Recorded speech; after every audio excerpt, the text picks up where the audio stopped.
Ya comienza Política Global por FM La Tribu.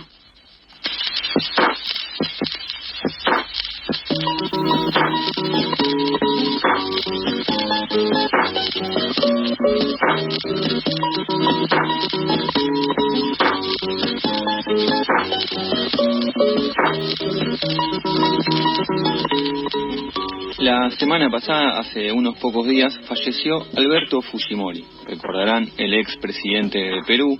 Tenía 86 años y padecía un cáncer de lengua, que fue lo que finalmente provocó su deceso. Y bueno, si bien la muerte nunca es un motivo de festejo y de celebración, tampoco santifica a nadie. Y al margen de las consideraciones políticas que uno pueda tener sobre determinada figura de gobierno, como en este caso Fujimori, que no por estar muerto deben ser más indulgentes, ya que no se trata de una cuestión personal, sino en todo caso una cuestión política o ideológica. En este caso, además, Fujimori se encontraba cumpliendo una larga condena por graves violaciones a los derechos humanos que se habían cometido durante su gobierno. Hace unos años se le había conseguido el beneficio de la prisión domiciliaria por una cuestión, obviamente de edad, una cuestión etaria y por su estado de salud, y por eso se encontraba en el domicilio de su hija, Keiko Fujimori, que también varias veces intentó acceder a la presidencia en Perú y hasta incluso estuvo bastante cerca de lograrlo. Si bien su muerte de Fujimori marca el fin de una era en la política peruana, también deja una huella de autoritarismo, corrupción, violaciones a los derechos humanos, que lamentablemente aún subsisten en ese país, sobre todo con el actual gobierno peruano, encabezado por la presidenta golpista Dina Boluarte, que como era de esperar, lo despidió con honores de Estado. Toda una pompa y unos respetos al exmandatario acusado de violación a los derechos humanos. Fujimori había llegado al poder en 1990 y era una suerte de outsider. Pertenecía, como su apellido y su fisionomía lo indica, a una familia de origen japonés. Se había graduado de ingeniero agrónomo y posteriormente hizo una maestría en matemática en Estados Unidos, y a su regreso a Perú se había dedicado más bien a la vida académica, universitaria. Fue profesor en ese ámbito de educación en la universidad, y después llegó incluso a ser decano y hasta rector de la Universidad Nacional Agraria de Lima. Incluso se dice que en esa época tenía más bien inclinaciones izquierdistas, era como un profesor progresista, tenía un perfil más de centroizquierda, dicen quienes lo frecuentaban en esa época.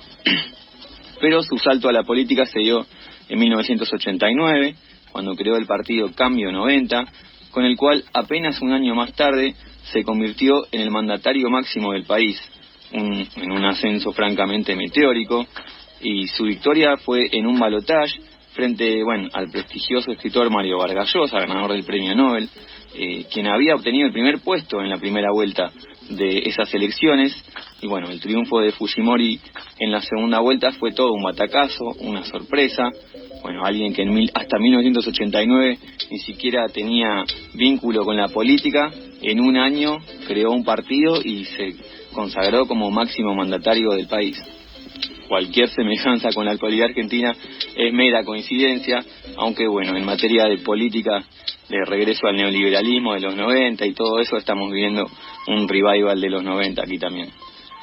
Sin embargo, Fujimori ya en el gobierno formó parte de esa ola de gobiernos neoliberales, corruptos que hubo en América Latina, como acá en Argentina tuvimos a Carlos Menem, en Brasil estuvo Fernando Collor de Mello, Carlos Pérez en Venezuela, Carlos Salinas de Gortari en México, entre otros. Hubo una oleada de gobiernos neoliberales corruptos en los 90 aquí en esta parte del continente. Aplicó Fujimori una política de ajuste brutal, privatizaciones, en las cuales remató el patrimonio público peruano y cuyos dividendos caían en una vasta red de corrupción que él encabezaba. Pero lo que también definió su mandato fue la disposición de usar el poder de manera autocrática. En 1992 disolvió el Congreso, intervino el Poder Judicial a través de un autogolpe, instauró un gobierno de tinte autocrático, dictatorial, que tras una década en el poder que estuvo dejó miles de muertos y desaparecidos. Uno de los mayores éxitos políticos que se le suele atribuir al gobierno de Fujimori, al menos desde los sectores convencionales del periodismo y la política, es el encarcelamiento de Abimael Guzmán, que era el líder de una agrupación guerrillera marxista que se llamaba Sendero Luminoso. Quienes estaban en esa época y seguían los medios seguramente lo recordarán. Bueno, también puso fin a la existencia de esa agrupación guerrillera.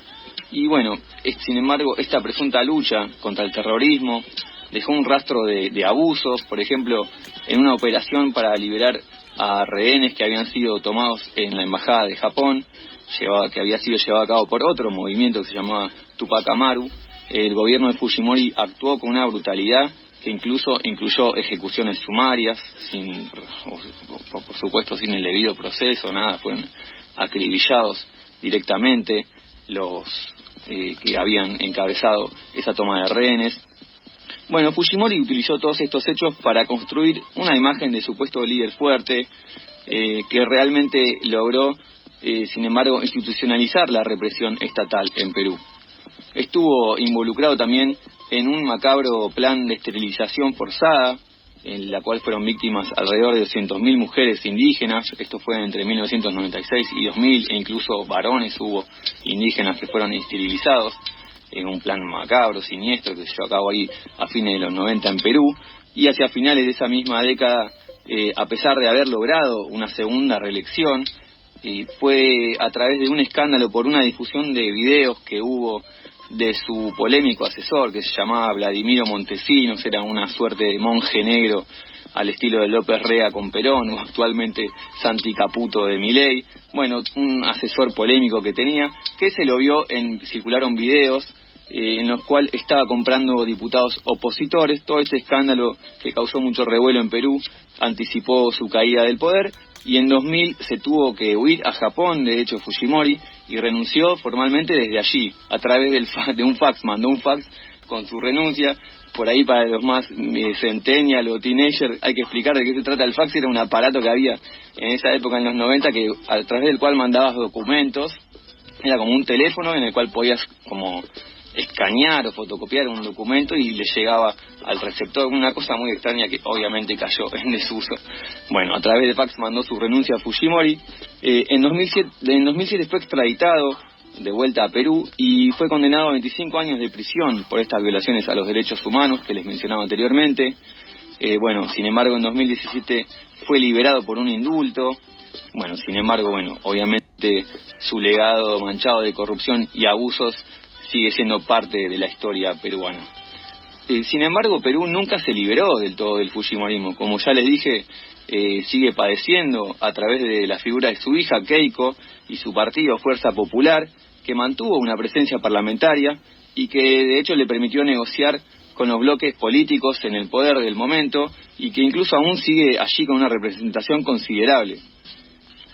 La muerte de estos Fujimori del mundo, como fue el año pasado la de Silvio Berlusconi, por ejemplo, y obviamente tantísimos otros, a nosotros, repito, no nos gusta ni celebrarlo, ni faltarles el respeto, ni nada, más allá de que puedan haber incluso cometido delitos. Aquí no le deseamos la muerte a nadie.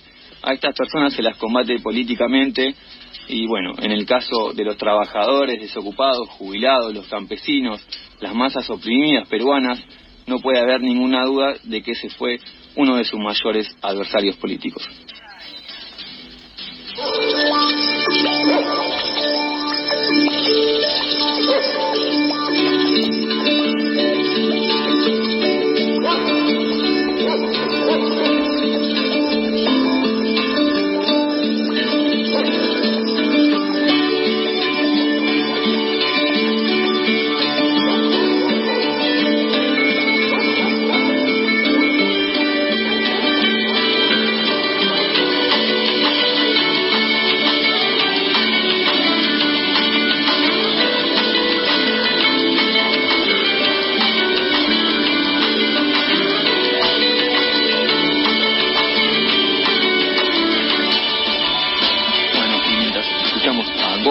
Una gran banda argentina de música instrumental, Vamos de otro país latinoamericano, en este caso de Centroamérica, otra de las cunas de las antiguas civilizaciones más grandes que hubo acá, indígenas. Pasamos de los incas a los mayas y los aztecas. Vamos a México porque, bueno, quien sigue un poco las noticias internacionales sabrá que allí se acaba de aprobar una reforma judicial que tiene la intención de democratizar. Consiste básicamente en que todos los magistrados, los jueces de México sean elegidos directamente por el voto popular, una consigna que yo recuerdo siempre fue una de las banderas que levantaba la izquierda, aunque últimamente no tanto, pero sí siempre fue una de las consignas. Bueno, elección directa también para los jueces, los representantes del tercer estado, el tercer poder del estado. Bueno, sin embargo, allí se ha levantado un gran revuelo.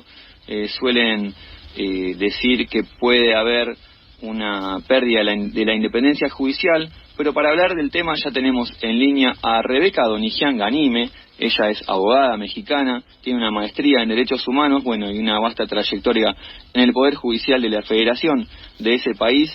Así que, bueno, Rebeca, ¿cómo estás? Muchas gracias por atendernos, te estamos llamando de FM La Tribu de Buenos Aires. Hola, mucho gusto, muchas gracias por la invitación para hablar de este tema tan controversial. Bueno, no, muchas gracias a vos. Y bueno, en principio, a ver si nos podés aclarar un poco en qué consiste esta reforma. Yo le expliqué básicamente que consiste en que la ciudadanía pueda votar directamente a través del sufragio a los representantes del Poder Judicial. ¿Cuál es el problema de esto? ¿Por qué levanta tanto revuelo? Algo que en teoría parece algo positivo, ¿no? Que se democratice uno de los poderes del Estado, que haya mayor participación ciudadana en la elección de los magistrados. ¿Cuál es el problema que ven allí muchos juristas, no solo mexicanos, sino en todo el mundo, que están levantando una alarma así allí con respecto a esta reforma judicial? Pues mira, básicamente tiene muchos problemas que tiene esta reforma, que está escondida detrás de una mal llamada democracia. Empezando por el cese masivo de 1.600 magistrados y jueces federales, así como de los 11 ministros de la Suprema Corte de Justicia de la Nación. Lo que llama mucho la atención es que introduce varias cuestiones que, impulsadas por un discurso populista desde Palacio Nacional, quieren hacer creer a nivel nacional e internacional que es algo que ya se ha aprobado en otros países, por ejemplo en Bolivia. Sin embargo, México es el primer país en el mundo en el que se va a elegir tanto a jueces como a magistrados como a ministros por medio del voto popular. Entre otras tantas cosas, es que a los jueces se les ha reprochado mucho, por ejemplo, que tardan mucho en resolver. Sin embargo, creo que es importante partir del supuesto de que no se ha hecho una distinción entre lo que es juez local y juez federal. Si bien es cierto que tal vez muchos juicios se han tardado en ser resueltos, lo cierto es que eso es algo que no le puede ser atribuido al Poder Judicial de la Federación, bien porque no conoce de todos los asuntos y también porque está comprobado que está rebasado el Poder Judicial de la Federación. Estudios recientes han demostrado que hoy por hoy en México tenemos 5 jueces por cada 100,000 habitantes, cuando los estudios han revelado que deberíamos tener 19 jueces, o bien, como en el caso de Costa Rica, 25 jueces por cada 100,000 habitantes. Ahora, otro tema es que se ha mezclado mucho este discurso de que los jueces liberan delincuentes y los jueces son corruptibles y los jueces son los malos del cuento. Sin embargo, yo creo que es importante acotar que es muy distinto un juez federal a las fiscalías en los ministerios públicos.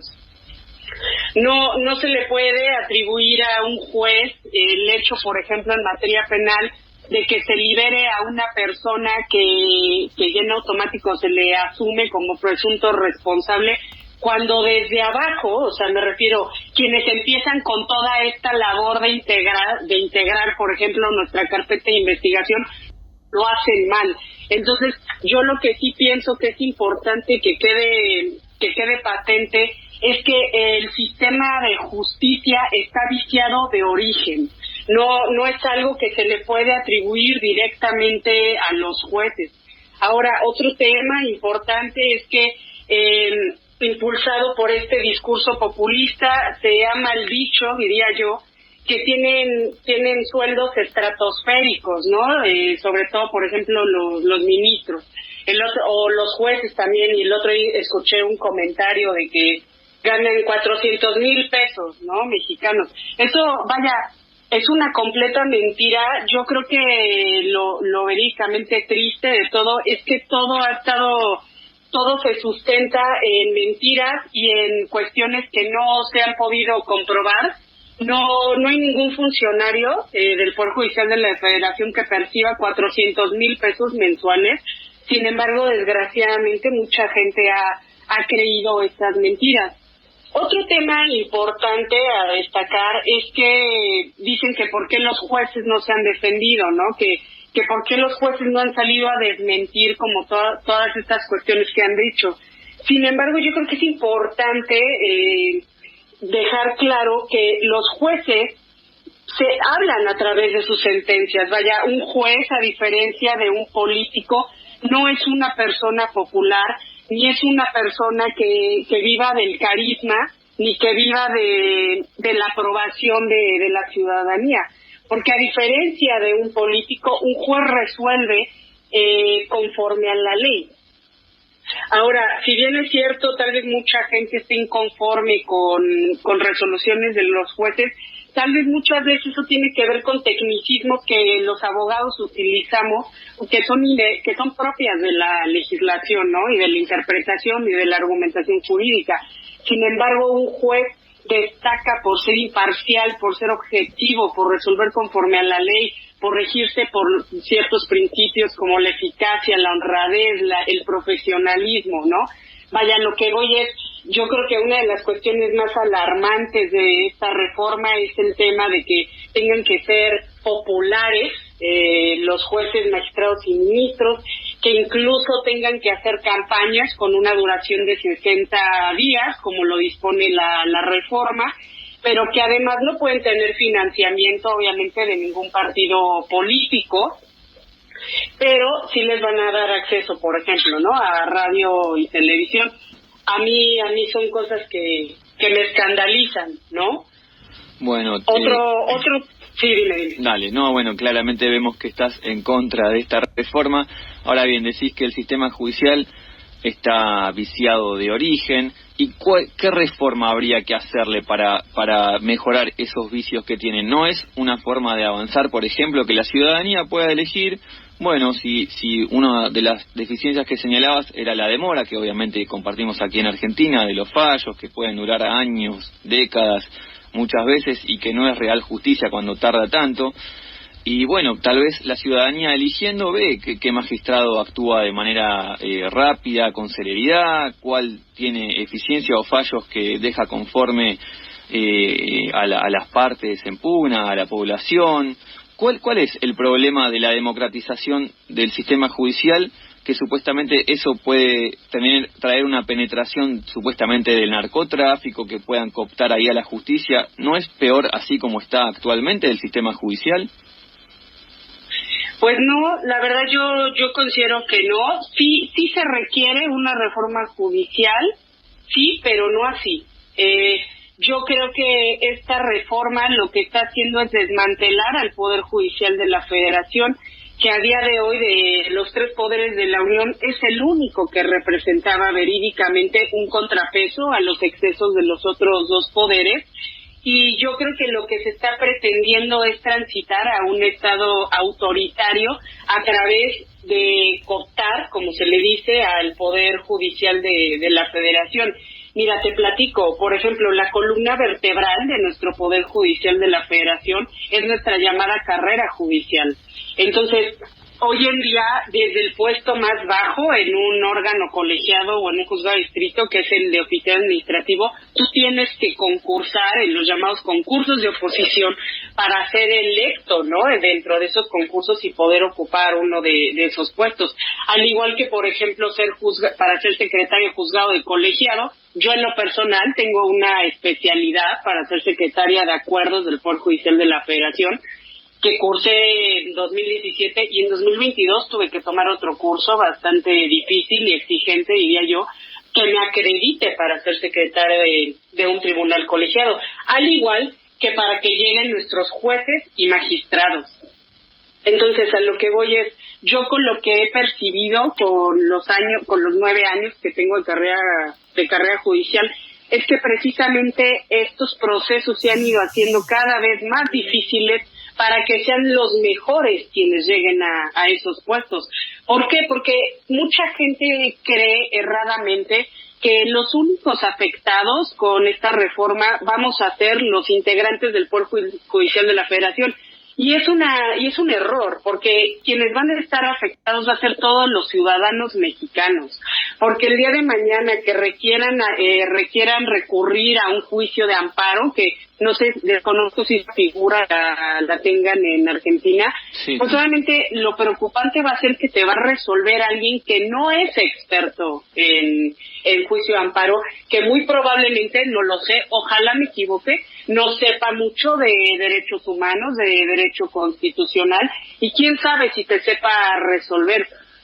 Una de estas cuestiones es que, por ejemplo, dicen, la gente va a poder votar a sus jueces y magistrados.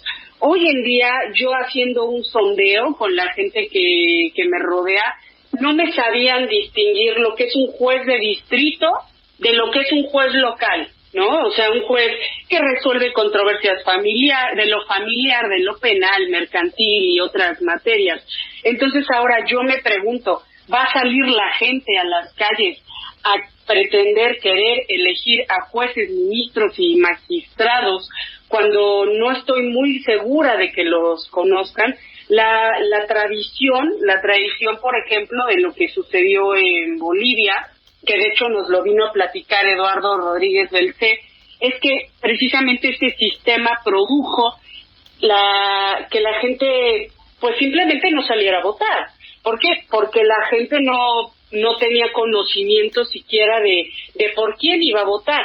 Entonces, sobre este tema a mí me preocupa mucho que la gente salga a votar por aquel que pretenda venderles que va a sacar, no sé, las mejores sentencias, o que les va a inventar, porque no existe como tal la figura en México, que va a dictarle cadena perpetua a secuestradores. Vaya, a lo que voy es, van a votar por esta persona popular, por esta persona carismática, y no necesariamente por esta persona que verídicamente esté preparada para ocupar esos puestos. Salta mucho a la vista que en esta reforma se quitaron requisitos para ocupar puestos de ministros, magistrados y jueces federales, para introducir únicamente que tienes que tener 8 o su equivalente y 9 en las materias relacionadas con el cargo al que te postulas.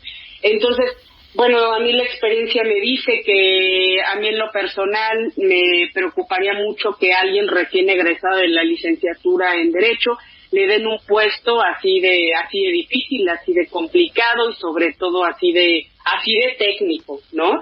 Yo considero que es gente preparada la que tiene que ocupar esos puestos, porque al final del día a quien arruina es a la sociedad mexicana, ¿no?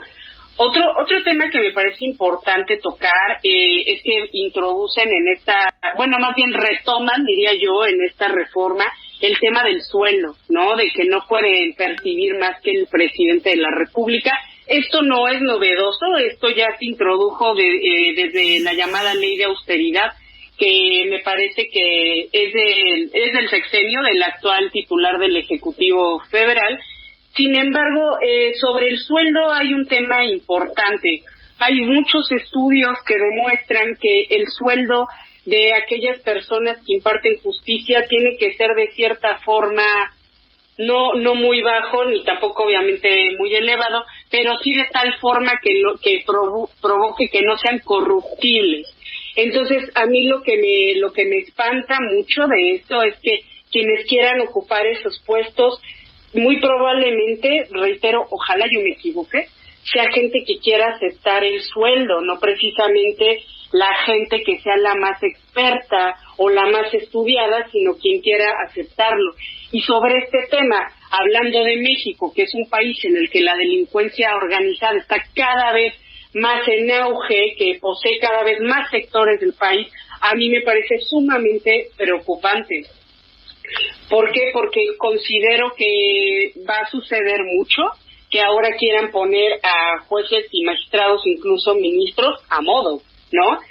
Muchas noticias recientes han demostrado, han demostrado que el crimen organizado ha estado involucrado con el homicidio de muchos regidores y alcaldes porque han querido poner a gente que esté aliada con ellos, ¿no? Que vaya a caminar conforme ellos lo dispongan o quieran. Entonces, a mí me preocupa mucho esta parte de que ya van a poder meterse en el Poder Judicial de la Federación, que reitero, como yo lo he visto, a día de hoy ha sido un verídico contrapeso, y eso ha enojado, diría yo, al partido oficialista, y ha provocado esta reforma judicial que a todas luces es un sinsentido. Bueno, quedó muy clara tu posición, Rebeca. Se nos hizo, lamentablemente nos quedamos sin mucho tiempo, pero tal vez debería haber un piso de conocimientos técnicos que deba tener cada candidato que se postula, un examen de admisión o algo así, en el cual obviamente no puedan candidatearse como magistrado gente que no tiene los conocimientos necesarios. Pero ¿cuál sería la intención de López Obrador? En general todos los gobiernos buscan tener una justicia dicta, de adoctrinarla, de hacer reformas para que los jueces respondan a ellos. En el caso de López Obrador, él ya no se candidatea, se está yendo. El 30 de septiembre ya está asumiendo la nueva presidenta electa, Claudia Sheinbaum, que es de su propio partido. ¿Qué objetivo personal tendría? ¿No? ¿Realmente no quisiera una democratización de la justicia? Tal vez está errado en la forma, según tu visión, que respetamos, por supuesto, sos un especialista en la materia. ¿O tiene algún fin espurio de, igual como todos los gobiernos, de tener una justicia dicta? ¿Él ya se está yendo? Pues mira, yo la verdad considero que es una reforma impulsada por el capricho, por la venganza, porque ha tenido varios, diría yo, problemas, encontronazos, como se diría coloquialmente, con la Suprema Corte de Justicia de la Nación, que, por ejemplo, frenó un proyecto de ley en el que se pretendía incorporar a la llamada Guardia Nacional a la milicia, y la Suprema Corte determinó que eso era inconstitucional. Yo creo que esto parte de una molestia personal, un capricho por cooptar el único poder de la Unión que no tenía, sobre el cual no tenía todo el dominio, diría yo. Y sobre todo yo creo que también es muy llamativa la velocidad a la que sacaron esta reforma, que mucha gente estudiosa, tanto a nivel nacional como internacional, ha determinado que requería un estudio acucioso, un análisis de meses, un análisis con gente preparada, con opiniones de voces expertas, y llama mucho la atención la velocidad con la que sacaron esta reforma, a la que incluso se le ha atribuido que tiene ciertos vicios, no se pudo votar en sus sedes, esta velocidad con la que la sacan, el día que se vota en el Senado, por ejemplo en el Congreso de Oaxaca ya la tenían lista para ya aprobarla. Entonces son cosas que impresionan, diría yo. También la molestia del titular del Ejecutivo Federal de que la actual presidenta de la Suprema Corte de Justicia de la Nación es una persona que no se ha doblegado, es una persona que se ha impuesto, y sobre todo que le ha hecho saber que no va a resolver conforme a los intereses de lo del partido oficialista. Eso también considero que ama mucho al Poder Ejecutivo, y yo diría ya es una especie de obsesión por desmantelar a este poder de la Unión y acabar con lo que queda, diría yo, de un verídico contrapeso en México.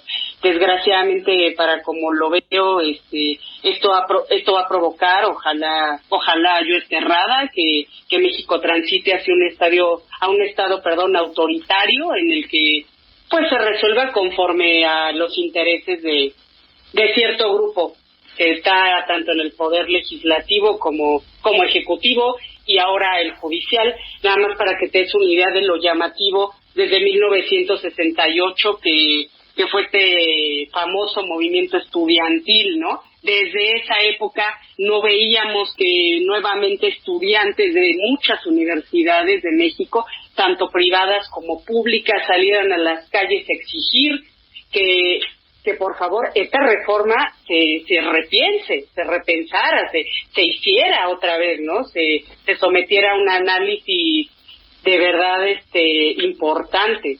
Entonces, bueno, yo la verdad, para como lo veo, me entristece enormemente, y sobre todo que a quienes aspirábamos a tener puestos como jueces de distrito, juezas de distrito o magistrados federales, pues en automático yo considero que nos cortan las alas, porque para como lo veo yo, si uno no está alineado con el partido oficialista, veo muy difícil que te postulen para que ocupes uno de esos cargos.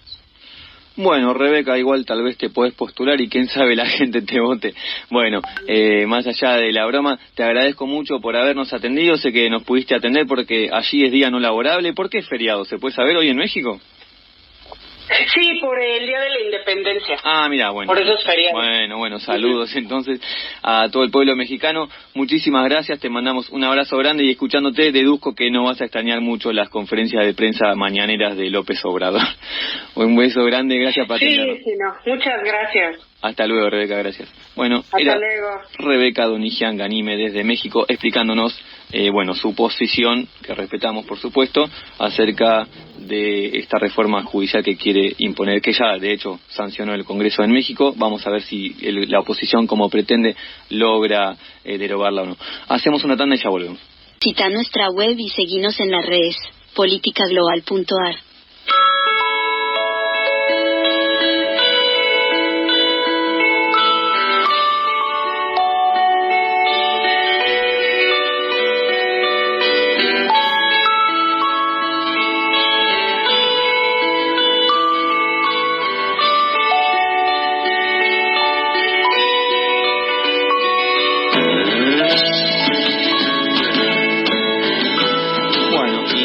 Caldeada la cosa es en Bolivia, la interna del MAS está que arde. Bueno, desde hace rato que venimos nosotros cubriendo este tema de aquí porque nos interesa mucho, por supuesto, mi hermano pueblo boliviano, pero bueno, el presidente Luis Arce ya directamente se dirigió a Evo Morales directamente, como no lo había hecho hasta ahora, en una cadena nacional ayer en términos muy duros, porque a partir de hoy Evo Morales avisó que van a organizar una serie de marchas, movilizaciones, bloqueos de ruta en torno a La Paz para desbloquear su candidatura presidencial el año que viene. Evo se quiere candidatear a toda costa, está proscripto, hubo un fallo judicial ahí que se lo impide, hubo un fallo judicial del Tribunal Constitucional de Bolivia que anula la reelección presidencial indefinida allí en el país andino, continua o discontinua, es decir, cada mandatario tiene solo 2 mandatos, sea seguidos o no se puede volver a presentar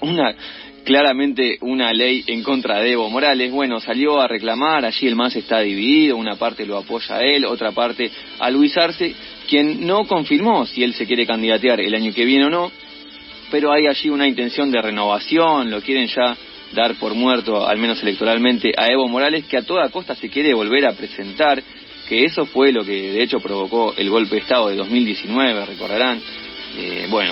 Pero vamos a escuchar un breve fragmento del duro discurso que daba por cadena nacional ayer el presidente Luis Arce contra esta decisión de Evo Morales de hacer marchas, movilizaciones y bloqueos hacia La Paz en contra de esta sanción judicial que lo prohíbe presentarse. A lo largo de nuestra historia, la recuperación de nuestra democracia ha costado mucho dolor al pueblo boliviano y por lo tanto cuidar nuestra democracia es una responsabilidad de todas y todos. Asimismo, la historia también nos muestra que por ambiciones desmedidas de poder, muchas personas han puesto en riesgo no solo nuestra democracia, sino que están dispuestas incluso a enfrentar pueblo contra pueblo, y que se pierdan vidas por solo sentarse en una silla presidencial y saciar sus apetitos personales. Evo Morales, hoy me dirijo directamente a ti, por responsabilidad histórica ante nuestro pueblo, del que somos parte, y con la única intención de evitar la violencia, la confrontación entre hermanas y hermanos, así como la interrupción del proceso de cambio y la destrucción de nuestro Estado plurinacional. Evo, has decidido iniciar una marcha, huelga de hambre y un bloqueo nacional de caminos. Y no lo estás haciendo por la vida, por la democracia o por la economía. Eso lo sabemos todos. Sino por tu candidatura, que quieres imponerla a las buenas o a las malas, como tú mismo lo has dicho, haciendo bloqueos e incluso haciendo correr sangre del pueblo, como lo han dicho algunos de tus voceros. Inicia en los próximos días una marcha para pasar luego a bloqueo nacional de caminos, que terminará con un intento de golpe de Estado a un gobierno popular. Es algo del que deberás dar cuenta a nuestro pueblo tarde o temprano. Ahí estaba un duro mensaje del presidente boliviano Luis Arce contra Evo Morales, que recordemos, por si algún desprevenido no se acuerda, fue ministro de Economía del propio Evo durante 10 años, casi todo su mandato fue su ministro de Economía, uno de sus principales allegados, de sus dirigentes de máxima confianza. De hecho, el propio Evo lo propuso cuando, finalmente, después de lo que fue el golpe de Estado, que estuvo Yanine Áñez ahí, actualmente presa, después, se dieron elecciones nuevamente en Bolivia, pero no se podía presentar Evo. Él mismo designó como su delfín al propio Arce. Al cabo del poco tiempo, en 2021, empezaron a distanciarse. Ahí ya Luis Arce quería construir poder propio, Evo Morales como que no lo dejaba, no quiso ser su títere. Ahí hubo una lucha de egos que llegó hasta esta instancia. Como ven, un enfrentamiento discursivo muy duro por parte de estos dos dirigentes, que los dos luchan por candidatearse el año que viene representando al MAS. Hubo un congreso partidario el año pasado que lo consagró a Evo Morales como presidente del MAS, el Movimiento al Socialismo, el partido histórico de Evo Morales actualmente en la presidencia, que la justicia también no reconoció. Hay todo una interna muy fuerte allí entre estos dos dirigentes políticos en Bolivia, que vamos a ver en qué deriva. Pero por lo pronto hoy mismo ya comenzaban estas movilizaciones a través de la gran penetración que tienen las organizaciones sociales, en movimientos indígenas y demás, Evo en Bolivia. Esperemos que no haya represión, que no haya violencia, que por lo menos pueda ser una manifestación política pacífica, y donde hubo también noticias, hablando, en el primer bloque hablábamos de que a estos personajes, los Fujimori, etcétera, se los combate políticamente, nunca le deseamos la muerte a nadie. Un nuevo intento de asesinato a Donald Trump, aparentemente, un episodio confuso que pasó ayer también, mientras el expresidente y actual candidato republicano estaba jugando al golf, se la pasa ocupado, muy preocupado con la candidatura, en su propio campo de golf allí en Florida. Se escucharon disparos, hubo unas cosas raras que pasaron ahí, se escucharon disparos. Al principio no se sabía si fue un intento de asesinato. Aparentemente lo que habría sucedido es que había una persona entre los arbustos a unos 400 o 500 metros de Donald Trump, y un agente de los servicios de inteligencia que están ahí estratégicamente escondidos habría visto desde el arbusto un rifle salir, desde el arbusto apuntando a Trump. Ahí mismo le dispararon, no le dieron obviamente. Un hombre comenzó a correr desde los arbustos, se escapó, y luego allí en los arbustos encontraron un fusil, 2 mochilas y material de grabación de video. Gracias a un testigo que vio a este sujeto que huía, que estaba con la escopeta, lo vio subirse a su camioneta. Lograron localizarlo más tarde en un condado vecino, en su propia camioneta, y se trata de Ryan Wesley Rudd. Ya fue identificado, tiene 58 años, es de Carolina del Norte, y tiene un perfil con muchos antecedentes penales. En las redes sociales se presentaba como un firme defensor de la causa ucraniana.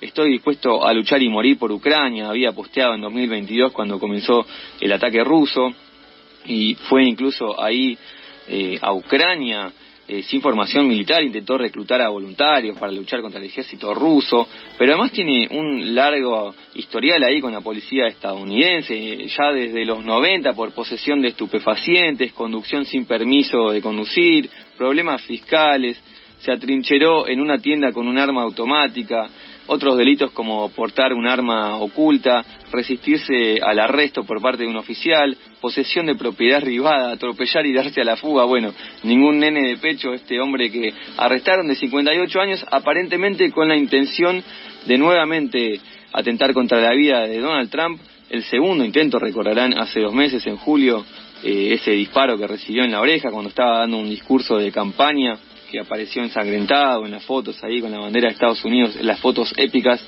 Bueno, casualidad o no, estos atentados siempre terminan favoreciendo a la víctima, al que intentaron atentar. Por supuesto hubo alivio en el búnker demócrata por parte de Kamala Harris y Joe Biden, que no le pasó nada a Donald Trump. Obviamente se imaginan que no desaprovechó la oportunidad el magnate para victimizarse, decir que es el discurso de Biden el que incita a la violencia contra él. Bueno, realmente un episodio extraño que aparentemente habría sido un nuevo intento de atentado contra el candidato republicano Donald Trump. Este sujeto de 58 años, Ryan Wesley Root, con todos estos antecedentes penales que les mencionaba, aparentemente habría votado por Trump en 2016, según trascendió. Bueno, una persona que evidentemente tiene algunos problemas, no solo con la policía, sino, bueno, evidentemente algún desorden mental debe tener. Bueno, estas son las noticias que llegaron de Estados Unidos. Hoy nos quedamos en el continente norteamericano, pero recordarán, la semana pasada inauguramos una nueva sección que se llama El Mundo Está Loco Loco, y por segunda vez consecutiva tenemos que decir que nuevamente el protagonista va a ser el presidente de Venezuela, Nicolás Maduro.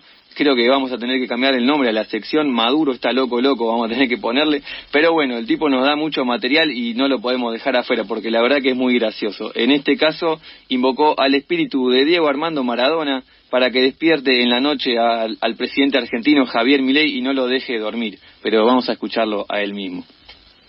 Presente Maradona, aquí está el Diego con nosotros, el Diego la gente. ¿Cómo hace falta Diego para que le diga sus 4 verdades a Milei? Diego, te pido algo, jálale las patas a Milei cuando esté dormido, preséntate en el cuarto y le jala las patas. Diego, me parece buena la idea que le jale las patas, que no lo deje dormir, chico, tanto daño que le hace al pueblo argentino. Hay cosas que pasan en el mundo que desafían toda lógica. Noticias tan bizarras que parecen sacadas de un guión de comedia, pero son reales. El mundo está loco loco.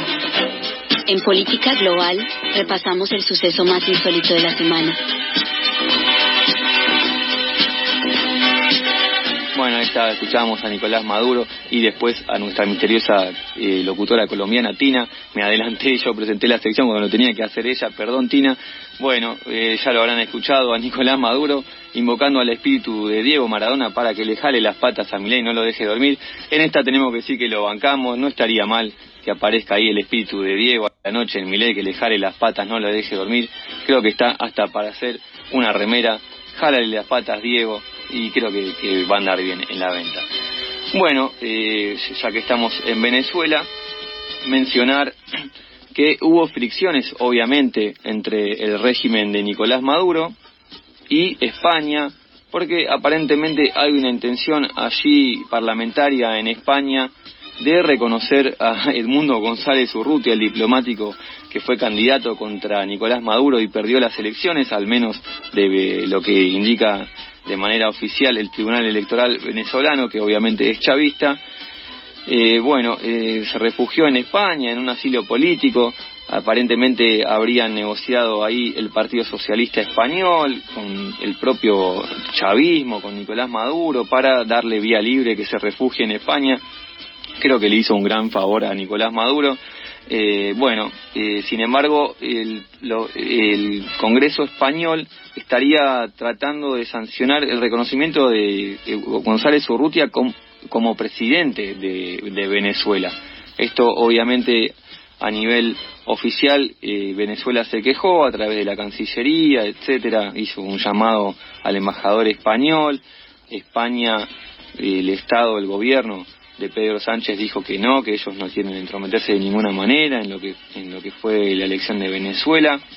Bueno, obviamente hubo fricciones allí, pero la cosa sigue así. Nicolás Maduro, en el contexto en el que dijo estas declaraciones de jalarle las patas a Milei, a Diego, pidiéndole, fue un congreso antifascista que organizó, el primer congreso antifascista mundial, proclamado por él mismo. Bueno, sigue allí con la misma con el mismo dinámica de gobierno en Venezuela, y bueno, todo aparenta de que González Urrutia va a pasar a engrosar la fila de los opositores derechistas que no lograron remover al chavismo. Recordemos Capriles, Enrique Capriles, Leopoldo Luques, Corina Machado, ahora González Urrutia. Bueno, seguimos contando, Iván, hasta el propio Juan Guaidó, presidente encargado, así denominado por Estados Unidos y Europa. Bueno, de presidente encargado no le quedó nada. Sigue allí Maduro firme junto al pueblo venezolano, pidiéndole a Diego Maradona que le jale las patas a Milei. Nosotros llegamos hasta aquí.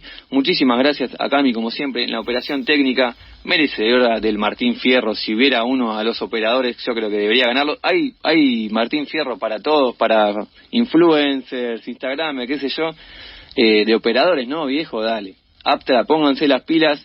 Bueno, igual creo que ese premio pedorro no le importa a nadie, salvo a los patéticos famosos que lo ganan. Muchas gracias por todo. Nos vemos el lunes que viene. Quédense con la continuidad de Radio La Tribu. Ya llega Algo con R. Buena semana.